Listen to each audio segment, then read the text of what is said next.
Caribbean पर control की जंग है ये। अब आप समझिए, फ्लोरिडा से कैरिबियन सागर उसकी दूरी है 150 किलोमीटर। इसे आप ये समझ जाएंगे कि रणनीतिक रूप से वेनेजुएला अमेरिका के लिए काफी मायने रखता है।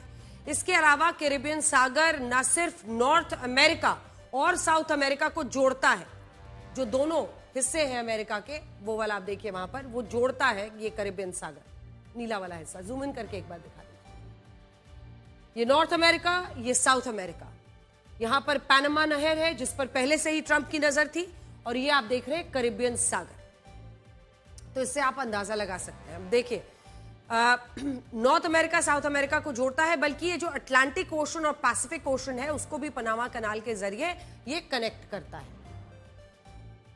अब ऐसे में ये दुनिया का सबसे बिजिएस्ट सी कॉरिडोर है, मतलब सबसे ज्यादा सामान का आना जाना ये सब कुछ इसी कॉरिडोर से होता है जो आप देख रहे हैं। इस जाना हो आना हो दोनों ही वेज, जहां से हर साल लगभग 14,000 समुद्री जहाज गुजरते हैं और 33 करोड़ टन सामान गुजरता है। जूम इन करके एक बार दिखा दीजिए, टेक्स्ट नहीं दिख रहा है इस पे। सालाना लगभग 14,000 से ज्यादा समुद्री जहाज जाते हैं और 330 मिलियन टन सामान यहां से गुजरता है। अब कहा जाता है कि जो भी देश कैरिबियन सागर को नियंत्रित करता है उसका पूरा कंट्रोल इस व्यापार पर रहता है, और क्योंकि वेनेजुएला इस ट्रेड हॉटस्पॉट के बिल्कुल सेंटर में है, देखिए, तो इसीलिए आप समझ रहे हैं कि वेनेजुएला चूंकि यहां पर बिल्कुल सेंटर में है, इसीलिए 2800 किलोमीटर लंबी इसकी कोस्टलाइन है यहां से लेकर यहां तक। और इसी वजह से साउथ अमेरिका में सबसे ज्यादा 2800 किलोमीटर की उसकी सीमा कैरिबियन सागर से लगती है। और जूम आउट कीजिए तब लोग समझ पाएंगे। हाँ, और अमेरिका की मंशा यह है कि वो वेनेजुएला को जो कहे, वेनेजुएला बस उसकी कठपुतली बने, वही काम करे। इस बात को आप इस नक्शे से भी समझिए। असल में साउथ अमेरिका के देश अमेरिका से नीचे है, जिसकी वजह से अमेरिका इन देशों को अपना स्ट्रेटेजिक बैकयार्ड मानता है। अमेरिका में मतलब जिसको आप कहिए कि रणनीतिक रूप से उनका आंगन, जहां पर जो कुछ भी होता है वो उनके लिए बहुत अफेक्ट करता है। अमेरिका में इसके लिए मुनरो सिद्धांत या मुनरो डॉक्ट्रिन का पालन होता है, जिसे अमेरिका के 5वें राष्ट्रपति जेम्स मुनरो ने 1823 को पेश किया था। उस वक्त साउथ अमेरिका के कई देश स्पेन और पुर्तगाल से आजाद हो रहे थे। जूम इन कीजिए एक बार साउथ अमेरिका पे। तमाम देश जो आप देख रहे हैं, Colombia, Ecuador, Peru, Bolivia, Chile, ये बड़ा देश अर्जेंटीना, और सबसे बड़ा ब्राजील जो पूरा साउथ अमेरिका में है। और इधर आप देख रहे हैं फ्रेंच गयाना और वेनेजुएला वहां पर ऊपर में, इधर पैराग्वे और उरुग्वे, ये तमाम देश है।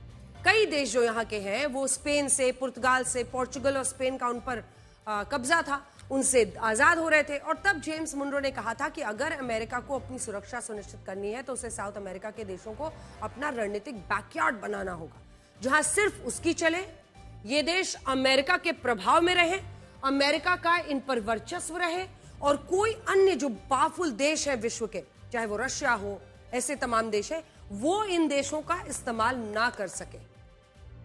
ये देश अमेरिका के प्रभाव में रहे। अब क्योंकि वेनेजुएला साउथ अमेरिका में होते हुए चाइना, रशिया, ईरान जैसे देशों से दोस्ती कर रहा था और अमेरिका के इन दुश्मन देशों की कैरिबियन सागर तक पहुंच बन रही थी, इसीलिए अमेरिका ने वेनेजुएला में सैन्य कार्रवाई की और वो राष्ट्रपति मादुरो को गिरफ्तार करके अपने देश में ले आया। रशिया, चाइना से दोस्ती भारी पड़ी वेनेजुएला को और मादुरो।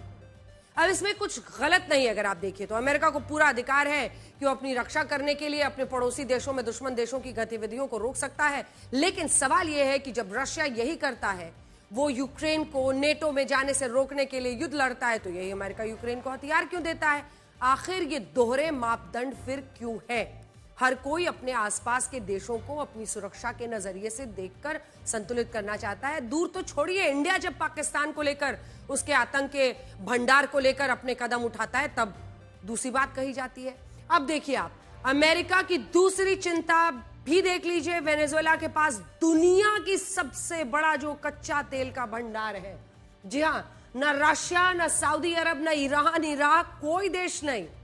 खुद अमेरिका देखिए कहां पर है। सबसे ज्यादा ऑयल वेनेजुएला में है। जूम इन कीजिए, सबसे बड़ा कच्चे तेल का भंडार वेनेजुएला है।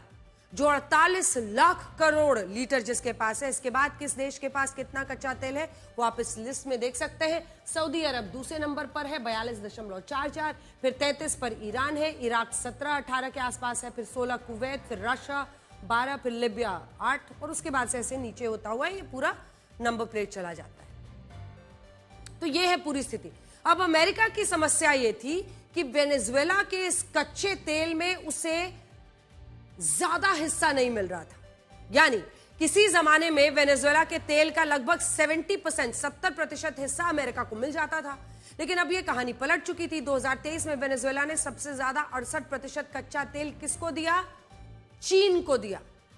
सिर्फ 23% कच्चा तेल अमेरिका को दिया। तो 70 का पलट कर आप सोचिए, जब ज्यादा हिस्सा चाइना को जाने लगे और खुद अमेरिका को 23% मिले और 4% कच्चा तेल स्पेन और क्यूबा को दिया, तो यही बात अमेरिका को परेशान कर रही थी। कहां तो अमेरिका यह सोचता था कि वो वेनेजुएला का तेल बेचकर पैसा कमाएगा और कहां वेनेजुएला ने उसे ही किनारे करके चाइना को 68% ऑयल देना शुरू कर दिया। अब आप समझ गए। और यही वजह है, देखिए कच्चे तेल का ही खेल है जिसे कहते हैं पूरी दुनिया में, और इस खेल में अमेरिका किस तरह से माहिर रहा है वो आप समझ सकते हैं। मतलब देशों के नाम गिनाने की जरूरत नहीं पड़ेगी, इराक से लेकर आज वेनेजुएला तक की हालत देखिए। और जब रशिया से भारत कच्चा तेल खरीदता है तो अपनी नाराजगी जाहिर करने वाले यहां पर 23%, जब वो 70% से 23% वेनेजुएलन ऑयल पर पहुंच गए नीचे आकर, तो एक पूरे देश के साथ क्या कर डाला। अब अमेरिका इसी कच्चे तेल को अपने नियंत्रण में लेना चाहता था और यह तब तक मुमकिन नहीं था जब तक कि राष्ट्रपति निकोलस मादुरो सत्ता से हट जाएं, और इसीलिए उन्हें गिरफ्तार करके अमेरिका लाया गया। अब न्यूयॉर्क की एक अदालत में उनके खिलाफ कोई मुकदमा चलेगा।